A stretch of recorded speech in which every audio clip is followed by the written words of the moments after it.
Hello friends, welcome back to Two Brothers Finance and good evening. Friends, last 15 days ಇಂದ ವಿಡಿಯೋಸ್ನ post ಮಾಡೋಕ್ಕೆ ಆಗಲಿಲ್ಲ.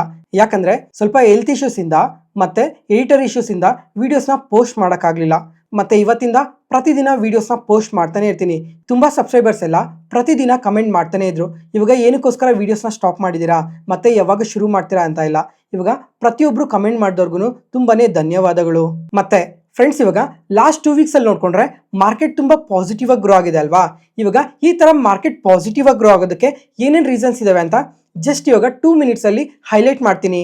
ಇವಾಗ Fed chairman ಅವ್ರು ನೋಡಿಕೊಂಡ್ರೆ ರೇಟ್ ಕಟ್ ಮಾಡಿದ್ರಲ್ವಾ, ಅದಾದಮೇಲೆ RBI ಗವರ್ನರ್ ಅವರು ಸಹ ರೇಟ್ ಕಟ್ ಮಾಡ್ತಾರೆ ಅಂತ ಎಕ್ಸ್ಪೆಕ್ಟ್ ಮಾಡಿದ್ವಿ. ಆದರೆ ಈ MPC ಮೀಟಿಂಗಲ್ಲಿ RBI ಗವರ್ನರ್ ಅವರು ರೇಟ್ ಕಟ್ ಮಾಡಿಲ್ಲ. ಆದರೆ ನಮ್ಮ ಮಾರ್ಕೆಟ್ ರಿಲೇಟೆಡ್ ಆಗಿ ತುಂಬಾನೇ ಪಾಸಿಟಿವ್ ಸ್ಟೇಟ್ಮೆಂಟ್ಸ್ನ ಮಾಡಿದ್ದಾರೆ. ಅದರಿಂದ ಬ್ಯಾಂಕ್ಸ್ ಮತ್ತೆ NBFCs ರಿಲೇಟೆಡ್ ಆಗಿ ತುಂಬಾನೇ ಪಾಸಿಟಿವ್ ಸ್ಟೇಟ್ಮೆಂಟ್ಸ್ನ ಮಾಡಿದ್ದಾರೆ. ಮತ್ತೆ US ಮತ್ತೆ ಇಂಡಿಯಾ ಟ್ರೇಡ್ ಡೀಲ್ ಬಗ್ಗೆ ತುಂಬಾ ತಿಂಗಳಿಂದನೂ ಮಾತಾಡ್ಕೊಂತಾನೆ ಬರ್ತಾ ಇದೀವಲ್ವಾ. ಇವಾಗ ಲಾಸ್ಟ್ 2 ವೀಕ್ಸಲ್ಲೂ ತುಂಬ ಪಾಸಿಟಿವ್ ಡೆವಲಪ್ಮೆಂಟ್ಸ್ ನಡೆದಿದ್ದಾವೆ ಅಂತ ಅಪ್ಡೇಟ್ ಆಗಿದೆ.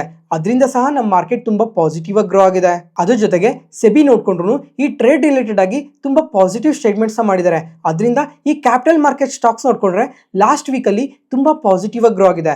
ಮತ್ತೆ ಇನ್ನೊಂದು ಅಪ್ಡೇಟ್ ಏನಂದ್ರೆ US ಗೌರ್ಮೆಂಟ್ ಶಟ್ ಡೌನ್ ಆಗಿದೆ. ಈ ತರ ತುಂಬಾನೇ ಮೇಜರ್ ಅಪ್ಡೇಟ್ಸ್ ಇಂದ ನಮ್ಮ ಮಾರ್ಕೆಟ್ ಪಾಸಿಟಿವ್ ಆಗಿ ರಿಯಾಕ್ಟ್ ಆಗಿದೆ. ನೆಕ್ಸ್ಟ್ ಇವಾಗ ಇವತ್ತಿನ ಮಾರ್ಕೆಟ್ ವಿಷಯಕ್ಕೆ ಬಂದ್ರೆ ಸೆನ್ಸೆಕ್ಸ್ 173 ಪಾಯಿಂಟ್ಸ್ ಡೌನ್ ಆಗಿ 82,327 ಅಲ್ಲಿ ಕ್ಲೋಸ್ ಆಗಿದೆ.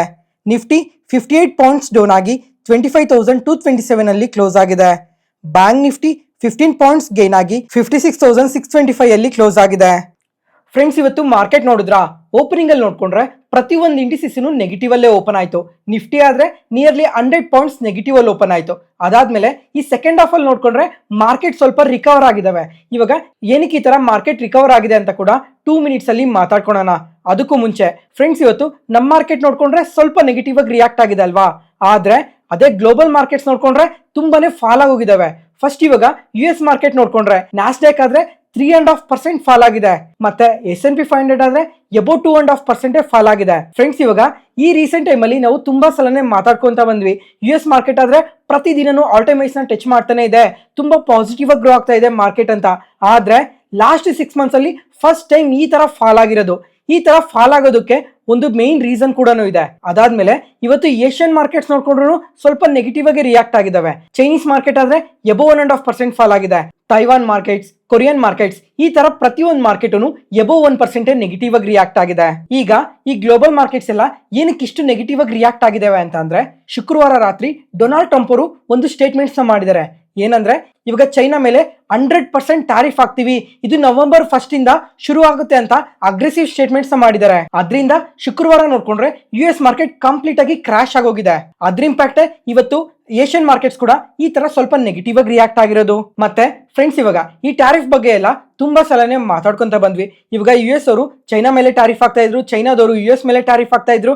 ಮತ್ತೆ ಇವಾಗ ಸ್ವಲ್ಪ ಲಾಸ್ಟ್ 2 ಮಂತ್ಸ್ ಇಂದ ನೋಡ್ಕೊಂಡ್ರೆ ಈ ಟ್ಯಾರಿಫ್ ಬಗ್ಗೆ ಎಲ್ಲ ಅಷ್ಟು ಸ್ಟೇಟ್ಮೆಂಟ್ಸ್ ಏನು ಬರ್ತಾ ಇರಲಿಲ್ಲ ಈ ಎರಡು ಕಂಟ್ರೀಸ್ ಮಧ್ಯ. ಆದ್ರೆ ಇವಾಗ ಡೊನಾಲ್ಡ್ ಟ್ರಂಪ್ ಅವ್ರು ನೋಡ್ಕೊಂಡ್ರೆ ಚೈನೀಸ್ ಇಂಪೋರ್ಟ್ಸ್ ಮೇಲೆ ಸಡನ್ ಆಗಿ 100% ಟ್ಯಾರಿಫ್ ಹಾಕ್ತೀನಿ ಅಂತ ಸ್ಟೇಟ್ಮೆಂಟ್ಸ್ ಮಾಡಿದ್ರಲ್ವಾ, ಅದರಿಂದನೇ ಈ ತರ ನೆಗೆಟಿವ್ ಆಗಿ ರಿಯಾಕ್ಟ್ ಆಗಿರೋದು.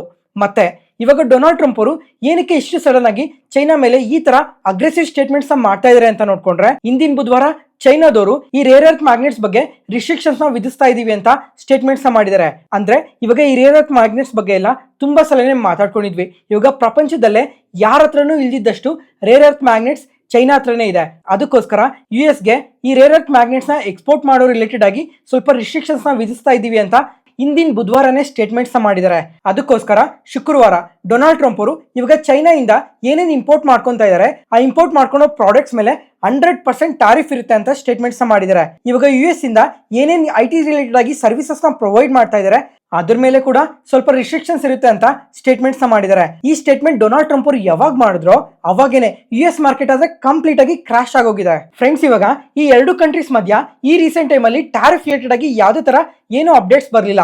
ಅದರಿಂದ ಈ ಟ್ಯಾರಿಫ್ ರಿಲೇಟೆಡ್ ಆಗಿ ನೆಗೋಸಿಯೇಷನ್ಸ್ ಎಲ್ಲ ತುಂಬಾ ಪಾಸಿಟಿವ್ ಆಗಿ ನಡೀತಾ ಇದಾವೆ ಅಂತ ಮಾತಾಡ್ಕೊಂಡಿದ್ವಿ. ಆದ್ರೆ ಈ ತರ ಸ್ಟೇಟ್ಮೆಂಟ್ಸ್ ಬಂದಿರೋ ಕಾರಣದಿಂದನೇ ಮಾರ್ಕೆಟ್ಸ್ ಎಲ್ಲ ನೆಗೆಟಿವ್ ಆಗಿ ರಿಯಾಕ್ಟ್ ಆಗಿರೋದು. ಮತ್ತೆ ಫ್ರೆಂಡ್ಸ್, ಇನ್ನೊಂದು ನೆನ್ಪಿಟ್ಕೊಬೇಕಾಗಿರೋದೇನು ಅಂತಂದ್ರೆ, ಇವಾಗ ಒಂದು 4-5 ಮಂತ್ಸ್ ಬ್ಯಾಕ್ ನೋಡ್ಕೊಂಡ್ರೆ ಇವಾಗ ಈ ಎರಡು ಕಂಟ್ರೀಸ್ ಮಧ್ಯ ತುಂಬಾನೇ ಅಗ್ರೆಸಿವ್ ಸ್ಟೇಟ್ಮೆಂಟ್ಸ್ ಮಾಡ್ತಿದ್ರು. ಒಂದ್ಸಲ US ನೋಡ್ಕೊಂಡ್ರೆ ಚೈನಾ ಮೇಲೆ 50% ಟ್ಯಾರಿಫ್ ಅಂದ್ರೆ ಚೈನಾದವರು ಅದೇ ತರ 80% ಟ್ಯಾರಿಫ್ ಅನ್ನೋರು, 100% ಟ್ಯಾರಿಫ್ ಅಂದ್ರೆ 150% ಟ್ಯಾರಿಫ್, 200% ಟ್ಯಾರಿಫ್ ಅಂದ್ರೆ 250% ಟ್ಯಾರಿಫ್. ಈ ತರ ಒಂದ್ ಕಂಟ್ರಿ ಟ್ಯಾರಿಫ್ ಹಾಕಿದ್ರೆ ಇನ್ನೊಂದ್ ಕಂಟ್ರಿ ಕೂಡ ಅದೇ ತರನೇ ಹೈಯರ್ ಟ್ಯಾರಿಫ್ ಆಗ್ತಾ ಇತ್ತು. ಈ ತರ ಅಗ್ರೆಸಿವ್ ಸ್ಟೇಟ್ಮೆಂಟ್ಸ್ ಮಾಡ್ತಾ ಇದ್ದಿದ್ದು ಎರಡು ಕಂಟ್ರೀಸ್ ಸ್ವಲ್ಪ ತಿಂಗಳುಗಳಾದ್ಮೇಲೆ ಟ್ಯಾರಿಫ್ ನೆಲ್ಲ ಕಮ್ಮಿ ಮಾಡ್ಕೊಂತ ಬಂದ್ರು.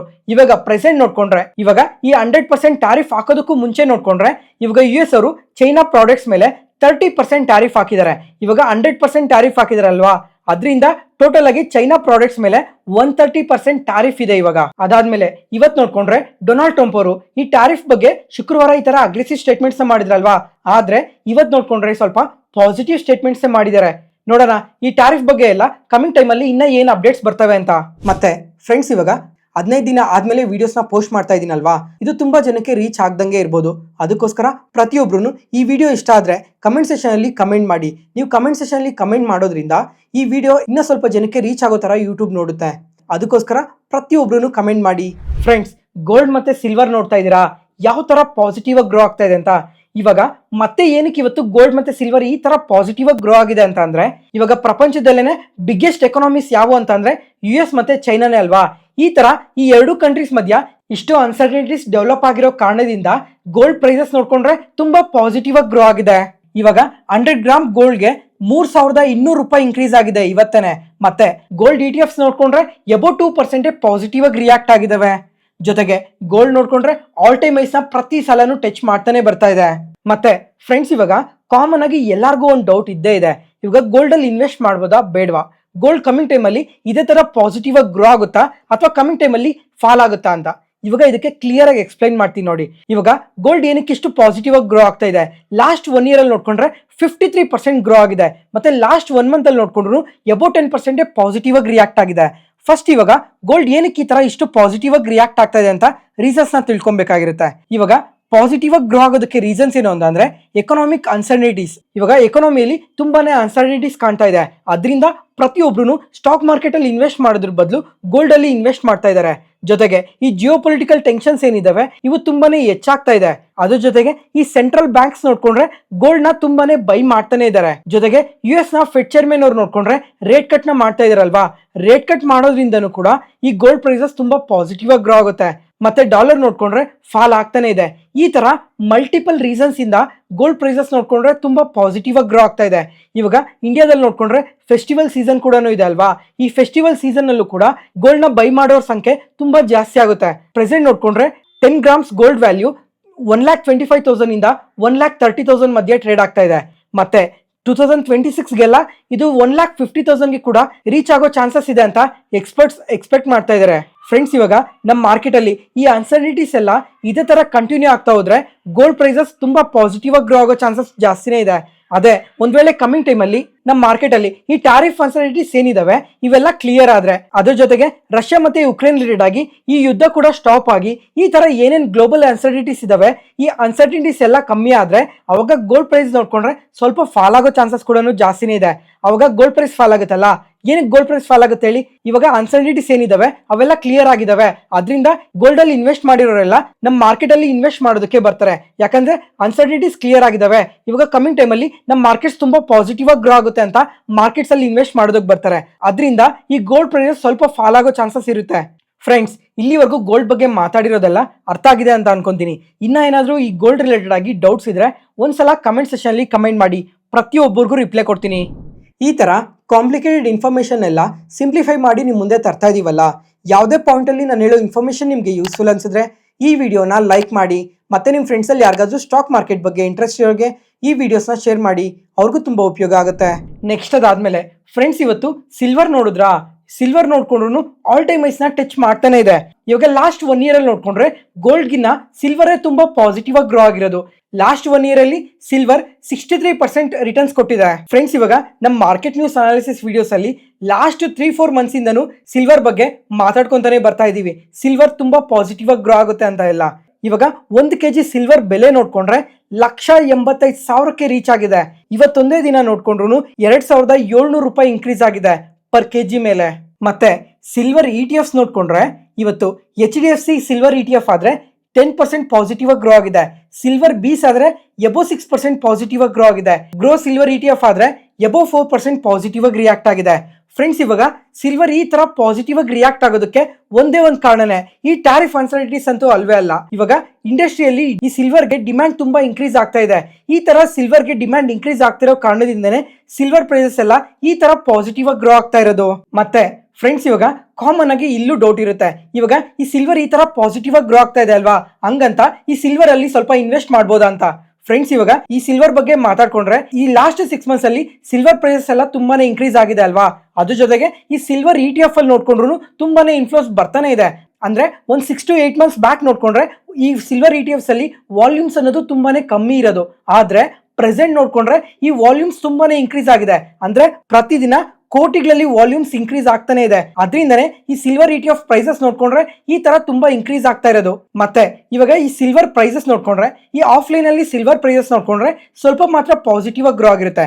ಎಕ್ಸಾಂಪಲ್, ಇವಾಗ ಇವತ್ತು ಈ ಸಿಲ್ವರ್ ಪ್ರೈಸ್ ಆದ್ರೆ ಪರ್ ಕೆಜಿ ಮೇಲೆ 2700 rupees ಪಾಸಿಟಿವ್ ಆಗಿ ಗ್ರೋ ಆಗಿದೆ ಅಂತ ಮಾತಾಡ್ಕೊಂಡಲ್ವಾ.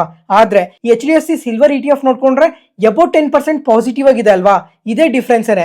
ಇವಾಗ ಈ ಆಫ್ಲೈನ್ ಮಾರ್ಕೆಟ್ ಅಲ್ಲಿ ನೋಡ್ಕೊಂಡ್ರೆ ಸ್ವಲ್ಪ ಮಾತ್ರ ಪಾಸಿಟಿವ್ ಆಗಿ ಗ್ರೋ ಆಗ್ತಾ ಇದೆ. ಆದ್ರೆ ಈ ETF ಪ್ರೈಸಸ್ ನೋಡ್ಕೊಂಡ್ರೆ ತುಂಬಾ ಪಾಸಿಟಿವ್ ಆಗಿ ಗ್ರೋ ಆಗ್ತಾ ಇದೆ. ಯಾಕಂದ್ರೆ ಈ ETF ಅಲ್ಲಿ ಪ್ರತಿಯೊಬ್ರು ಇನ್ವೆಸ್ಟ್ ಮಾಡ್ತಾ ಇದಾರೆ. ಯಾಕಂದ್ರೆ ಸಿಲ್ವರ್ ಪ್ರೈಸಸ್ ಎಲ್ಲ ಕಂಟಿನ್ಯೂಸ್ ಆಗಿ ಪಾಸಿಟಿವ್ ಆಗಿ ರಿಯಾಕ್ಟ್ ಆಗ್ತಾ ಇದಾವೆ ಅಂತ. ಅದಕ್ಕೋಸ್ಕರ ಈ ETF ಅಲ್ಲಿ ಯಾರಾದ್ರೂ ಇನ್ವೆಸ್ಟ್ ಮಾಡ್ತಾ ಇರೋರು ಸ್ವಲ್ಪ ಯೋಚನೆ ಮಾಡಿ ಇನ್ವೆಸ್ಟ್ ಮಾಡಿ. ಯಾವ ವ್ಯಾಲ್ಯೂಷನ್ಸ್ ಅಲ್ಲಿ ನಾವು ಇನ್ವೆಸ್ಟ್ ಮಾಡ್ತಾ ಇದೀವಿ, ಕಮಿಂಗ್ ಟೈಮ್ ಅಲ್ಲಿ ಈ ಮಾರ್ಕೆಟ್ ರಿಲೇಟೆಡ್ ಆಗಿ ಈ ಅನ್ಸರ್ಟಿನೀಸ್ ಇದಾವಲ್ವಾ, ಇವೆಲ್ಲ ಪಾಸಿಟಿವ್ ಆಗಿ ಟರ್ನ್ ಆಯ್ತು ಅಂದ್ರೆ ಈ ಸಿಲ್ವರ್ ETF ಆಟೋಮೆಟಿಕ್ ಆಗಿ ಫಾಲ್ ಆಗೋ ಚಾನ್ಸಸ್ ತುಂಬಾನೇ ಜಾಸ್ತಿ ಇರುತ್ತೆ. ಇವಾಗ ವ್ಯಾಲ್ಯೂಷನ್ಸ್ ನೋಡ್ಕೊಂಡ್ರು ಸ್ವಲ್ಪ ಎಕ್ಸ್ಪೆನ್ಸಿವ್ ಅಲ್ಲಿ ಟ್ರೇಡ್ ಆಗ್ತಾ ಇದಾವೆ. ಅದಕ್ಕೋಸ್ಕರ ಯಾರಾದ್ರೂ ಸಿಲ್ವರ್ ETF ಅಲ್ಲಿ ಇನ್ವೆಸ್ಟ್ ಮಾಡೋರು ಒಂದ್ಸಲ INAV ನ ಚೆಕ್ ಮಾಡಿ ಸಿಲ್ವರ್ ETFs ಅಲ್ಲಿ ಇನ್ವೆಸ್ಟ್ ಮಾಡಿ. ಮತ್ತೆ ಫ್ರೆಂಡ್ಸ್, ಇವಾಗ ನೀವ್ ಯಾರಾದ್ರೂ ಸಿಲ್ವರ್ ETF ಅಲ್ಲಿ ಇನ್ವೆಸ್ಟ್ ಮಾಡ್ತಾ ಇದ್ರೆ ಈ INAV ನ ಯಾವ ತರ ಚೆಕ್ ಮಾಡೋದು ಅನ್ನೋದು ಸ್ವಲ್ಪ ಡೌಟ್ ಇದ್ರೆ ಈ NSE ವೆಬ್ಸೈಟ್ ಅಲ್ಲಿ ನೀವು ಯಾವ ETF ಅಲ್ಲಿ ಇನ್ವೆಸ್ಟ್ ಮಾಡಿದ್ರೋ ಆ ETF ನ ಸರ್ಚ್ ಮಾಡಿ, ಅಲ್ಲೇ ನಿಮ್ಗೆ INAV ಕಾಣುತ್ತೆ. ಅಥವಾ ಯಾರಿಗಾದ್ರೂ ಗೊತ್ತಾಗ್ತಾ ಇರ್ಲಿಲ್ಲ ಅಂತ ಅಂದ್ರೆ ಒಂದ್ಸಲ ನೀವು ಯಾವ ETF ಅಲ್ಲಿ ಇನ್ವೆಸ್ಟ್ ಮಾಡಿದಿರಾ ಅಂತ ಒಂದ್ಸಲ ಕಮೆಂಟ್ ಸೆಕ್ಷನ್ ಅಲ್ಲಿ ಕಮೆಂಟ್ ಮಾಡಿ. ನಾನು ಕರೆಂಟ್ ಮಾರ್ಕೆಟ್ ಪ್ರೈಸ್ ಎಷ್ಟಿದೆ, INAV ಎಷ್ಟಿದೆ ಅಂತ ಕ್ಲಿಯರ್ ಆಗಿ ನಾನೇ ಕಮೆಂಟ್ ಸೆಕ್ಷನ್ ಅಲ್ಲಿ ಕ್ಲಿಯರ್ ಆಗಿ ಮೆನ್ಷನ್ ಮಾಡ್ತೀನಿ. ಜೊತೆಗೆ ಫ್ರೆಂಡ್ಸ್, ಇನ್ನೊಂದು ನೆನ್ಪಿಟ್ಕೊಬೇಕಾಗಿರೋದೇನು ಅಂತಂದ್ರೆ ಈ ಸಿಲ್ವರ್ ಏನಿದೆ ಇದು ತುಂಬಾನೇ ವೊಲೆಟೈಲ್ ಆಗಿ ರಿಯಾಕ್ಟ್ ಆಗೋ ಮೆಟಲ್ ಇದು. ಅದಕ್ಕೋಸ್ಕರ ಪ್ರತಿಯೊಬ್ರು ನೋಡ್ಕೊಂಡು ಯಾವಾಗ ಇನ್ವೆಸ್ಟ್ ಮಾಡಬೇಕು, ಯಾವಾಗ ನಾವು ಎಕ್ಸಿಟ್ ಆಗಬೇಕು ಅನ್ನೋದು ಪ್ರತಿಯೊಬ್ರು ತಿಳ್ಕೊಂಡಿರ್ಬೇಕಾಗಿರುತ್ತೆ. ಜೊತೆಗೆ ಯಾರಾದರೂ ಲಾಂಗ್ ಟರ್ಮ್ಗೆ ಅಂದ್ರೆ ನೆಕ್ಸ್ಟ್ 5 yearsಗೆ 10 yearsಗೆ ನಾನು ಸಿಲ್ವರ್ ಅಲ್ಲಿ ಇನ್ವೆಸ್ಟ್ ಮಾಡ್ತಾ ಇದ್ದೀವಿ ಅನ್ನೋರು ಬೈ ಆನ್ ಡಿಪ್ ಸ್ಟ್ರಾಟಜಿನ ಫಾಲೋ ಮಾಡಿ. ಜೊತೆಗೆ ಯಾವ ವ್ಯಾಲ್ಯೂಷನ್ಸ್ ಅಲ್ಲಿ ಬೈ ಮಾಡ್ತೀರಾ ಅನ್ನೋದು ಕೂಡ ಕ್ಲಿಯರ್ ಆಗಿ ನೆನ್ಪಿಟ್ಕೊಂಡಿರಿ. ಮತ್ತೆ ಫ್ರೆಂಡ್ಸ್, ಇವಾಗ ಈ ಸಿಲ್ವರ್ ಬಗ್ಗೆ ಇನ್ನೂ ಸ್ವಲ್ಪ ಡೀಟೈಲ್ ಆಗಿ ತಿಳ್ಕೊಬೇಕು ಅಂತ ಅಂದ್ರೆ ನಿಮ್ಗೆ ಯಾವುದೇ ತರ ಡೌಟ್ಸ್ ಇದ್ರು ಕಮೆಂಟ್ ಸೆಕ್ಷನ್ ಅಲ್ಲಿ ಕಮೆಂಟ್ ಮಾಡಿ. ಪ್ರತಿಯೊಂದು ಕಮೆಂಟ್ಗೂ ರಿಪ್ಲೈ ಕೊಡ್ತೀನಿ. ನೆಕ್ಸ್ಟ್ ಅದಾದ್ಮೇಲೆ ಫ್ರೆಂಡ್ಸ್, ಇವಾಗ ಈ ಆಮ್ಕೆ ಗ್ಲೋಬಲ್ ಅವ್ರು ಇದಾರಲ್ವಾ, ಇವ್ರು ನೋಡ್ಕೊಂಡ್ರೆ ಈ ಸಿಲ್ವರ್ ರಿಲೇಟೆಡ್ ಆಗಿ ತುಂಬಾನೇ ಪಾಸಿಟಿವ್ ಸ್ಟೇಟ್ಮೆಂಟ್ಸ್ ಮಾಡಿದ್ದಾರೆ. ಅಂದ್ರೆ ನೆಕ್ಸ್ಟ್ ಇಯರ್ ಒಳಗಡೆ ಇನ್ನ 20% ಪಾಸಿಟಿವ್ ಆಗಿ ಗ್ರೋ ಆಗೋ ಚಾನ್ಸಸ್ ಇದೆ ಅಂತ ಪಾಸಿಟಿವ್ ಸ್ಟೇಟ್ಮೆಂಟ್ಸ್ ಮಾಡಿದ್ದಾರೆ. ನೋಡೋಣ ಇನ್ನ ನೆಕ್ಸ್ಟ್ 12 months ಅಲ್ಲಿ ಎಷ್ಟು ಪಾಸಿಟಿವ್ ಆಗಿ ಗ್ರೋ ಆಗುತ್ತೆ ಅಂತ. ಅದಾದ್ಮೇಲೆ ಫ್ರೆಂಡ್ಸ್, ಇವಾಗ ಈ ಸಿಲ್ವರ್ ಮತ್ತೆ ಗೋಲ್ಡ್ ETF ಬಗ್ಗೆ ಮಾತಾಡ್ಕೊಂಡಲ್ವಾ, ಇವಾಗ ಆಂಫಿ ಅವರು ಒಂದು ಡೇಟಾನ ರಿಲೀಸ್ ಮಾಡಿದ್ದಾರೆ. ಈ ಡೇಟಾ ಪ್ರಕಾರ ನೋಡ್ಕೊಂಡ್ರೆ ಈ ಸೆಪ್ಟೆಂಬರ್ ಮಂತ್ ಅಲ್ಲಿ ಈ ಗೋಲ್ಡ್ ಒಳಗಡೆ 8,363 ಕೋಟಿ ಇನ್ಫ್ಲೋಸ್ ಬಂದಿದೆ. ಅಂದ್ರೆ ಮಂತ್ ಆನ್ ಮಂತ್ ಬೇಸಿಸ್ ಅಲ್ಲಿ 43% ಇನ್ಕ್ರೀಸ್ ಆಗಿದೆ ಅಂತ ಅಪ್ಡೇಟ್ ಮಾಡಿದ್ದಾರೆ. ಮತ್ತೆ ಸಿಲ್ವರ್ ವಿಷಯಕ್ಕೆ ಬಂದ್ರೆ ಈ ಸೆಪ್ಟೆಂಬರ್ ಮಂತ್ ಅಲ್ಲೇನೆ ಈ ಸಿಲ್ವರ್ ETFs ಅಲ್ಲಿ 5,343 ಕೋಟಿ ಇನ್ಫ್ಲೋಸ್ ಬಂದಿದೆ. ಅಂದ್ರೆ ಮಂತ್ ಆನ್ ಮಂತ್ ಬೇಸಿಸ್ ಅಲ್ಲಿ 28% ಇನ್ಫ್ಲೋಸ್ ಇನ್ಕ್ರೀಸ್ ಆಗಿದೆ ಅಂತ ಅಪ್ಡೇಟ್ ಮಾಡಿದ್ದಾರೆ. ಇದರಿಂದನೂ ಸಹ ETF ಪ್ರೈಸಸ್ ಎಲ್ಲ ಈ ತರ ತುಂಬಾ ಪಾಸಿಟಿವ್ ಆಗಿ ಗ್ರೋ ಆಗ್ತಾ ಇರೋದು. ನೆಕ್ಸ್ಟ್ ಅದಾದ್ಮೇಲೆ ಫ್ರೆಂಡ್ಸ್, ಇವಾಗ ನಮ್ಮ ಮಾರ್ಕೆಟ್ ಅಲ್ಲಿ ನೋಡ್ಕೊಂಡ್ರೆ ತುಂಬಾನೇ ಅಪ್ಡೇಟ್ಸ್ ಇದಾವೆ. ಜೊತೆಗೆ ಇಂಡಿಯಾ US ಟ್ರೇಡ್ ಡೀಲ್ ಬಗ್ಗೆನೂ ತುಂಬಾ ಪಾಸಿಟಿವ್ ಅಪ್ಡೇಟ್ಸ್ ಬಂದಿದಾವೆ. ಇಂಡಿಯಾ ಮತ್ತೆ ಯುರೋಪಿಯನ್ ಯೂನಿಯನ್ ರಿಲೇಟೆಡ್ ಆಗೂ ಈ ಫ್ರೀ ಟ್ರೇಡ್ ನೆಗೋಸಿಯೇಷನ್ಸ್ ಎಲ್ಲ ನಡೀತಾ ಇದಾವಲ್ವಾ, ಇದ್ರ ಬಗ್ಗೆ ಕೂಡ ತುಂಬಾ ಪಾಸಿಟಿವ್ ಅಪ್ಡೇಟ್ಸ್ ಬಂದಿದಾವೆ. ಅದರಿಂದನೇ ನಮ್ಮ ಮಾರ್ಕೆಟ್ ಸೆಕೆಂಡ್ ಹಾಫ್ ಅಲ್ಲಿ ಈ ತರ ಪಾಸಿಟಿವ್ ಆಗಿ ಇನ್ಕ್ರೀಸ್ ಆಗಿರೋದು. ಅದ್ರ ಜೊತೆಗೆ ಇವಾಗ Q2 ರಿಸಲ್ಟ್ಸ್ ಕೂಡ ಶುರು ಆಗಿದೆ. ಇವಾಗ ಲಾಸ್ಟ್ ವೀಕ್ ಅಲ್ಲಿ ನೋಡ್ಕೊಂಡ್ರೆ TCS ಅವರು ಕ್ವಾರ್ಟರ್ಲಿ ರಿಸಲ್ಟ್ಸ್ ನ ಪೋಸ್ಟ್ ಮಾಡಿದ್ರು. ಮತ್ತೆ ಡಿಮಾರ್ಟ್ ಅವರು ಕೂಡ ರಿಸಲ್ಟ್ಸ್ ನ ಪೋಸ್ಟ್ ಮಾಡಿದ್ದಾರೆ. ಅದಾದ್ಮೇಲೆ ವಾರೆ ರಿನ್ಯೂಬಲ್ಸ್ ನೋಡಿದ್ರೆ ಇವತ್ತು ಅಬೌಟ್ 10% ಪಾಸಿಟಿವ್ ಆಗಿ ರಿಯಾಕ್ಟ್ ಆಗಿದೆ ಅಲ್ವಾ. ಇವರು ಅಷ್ಟೇ ಕ್ವಾರ್ಟರ್ಲಿ ರಿಸಲ್ಟ್ಸ್ ನ ಪೋಸ್ಟ್ ಮಾಡಿದ್ದಾರೆ. ಇವ್ರ ಪ್ರಾಫಿಟ್ಸ್ ನೋಡ್ಕೊಂಡ್ರೆ ಇಯರ್ ಆನ್ ಇಯರ್ ಅಲ್ಲಿ ಡಬಲ್ ಆಗಿದೆ. ಅದರಿಂದನೇ ಈ ತರ ಪಾಸಿಟಿವ್ ಆಗಿ ರಿಯಾಕ್ಟ್ ಆಗಿರೋದು. ಮತ್ತೆ ಇವತ್ತು ಓವರ್ ನೈಟ್ ಅಲ್ಲಿ HCL ಟೆಕ್ನಾಲಜೀಸ್ ಅವರು ಕೂಡ ಕ್ವಾರ್ಟರ್ಲಿ ರಿಸಲ್ಟ್ಸ್ ನ ಪೋಸ್ಟ್ ಮಾಡ್ತಾರೆ. ನೋಡೋಣ ಈ ಕಂಪನಿ ಯಾವ ತರ ರಿಸಲ್ಟ್ಸ್ ನ ಪೋಸ್ಟ್ ಮಾಡ್ತಾರೆ ಅಂತ. ಇದ್ರ ಮೇಲೆ ಡಿಪೆಂಡ್ ಆಗಿರುತ್ತೆ ನಾಳೆ IT ಕಂಪನೀಸ್ ಎಲ್ಲ ಯಾವ ತರ ಪರ್ಫಾರ್ಮ್ ಮಾಡಬೇಕು ಅಂತ. ಇನ್ನು ಮಿಕ್ಕಿರೋ ಇನ್ಫಾರ್ಮೇಶನ್ ಎಲ್ಲ ನಾಳೆ ಮಾರ್ಕೆಟ್ ನ್ಯೂಸ್ ಅಲ್ಲಿ ಮಾತಾಡ್ಕೊಳ್ಳೋಣ. ಇವತ್ತಿಗೆ ಅಪ್ಡೇಟ್ಸ್ ಮುಗೀತು. ಈ ವಿಡಿಯೋ ಇಷ್ಟ ಆದರೆ ಲೈಕ್ ಮಾಡಿ, ಶೇರ್ ಮಾಡಿ, ಸಬ್ಸ್ಕ್ರೈಬ್ ಆಗಿ. ಮತ್ತೆ ನಾಳೆ ಹೊಸ stock market news analysis video ಅಲ್ಲಿ ಸಿಗೋಣ. ನಾನು ಹೇಳಿದ ಇನ್ಫಾರ್ಮೇಷನ್ ಅಲ್ಲಿ ಯಾವುದೇ ಥರ ಡೌಟ್ ಇದ್ರೂ ಕಮೆಂಟ್ ಸೆಷನಲ್ಲಿ ಕಮೆಂಟ್ ಮಾಡಿ. ಪ್ರತಿಯೊಂದು ಕಮೆಂಟ್ಗೂ ರಿಪ್ಲೈ ಕೊಡ್ತೀನಿ. Thank you.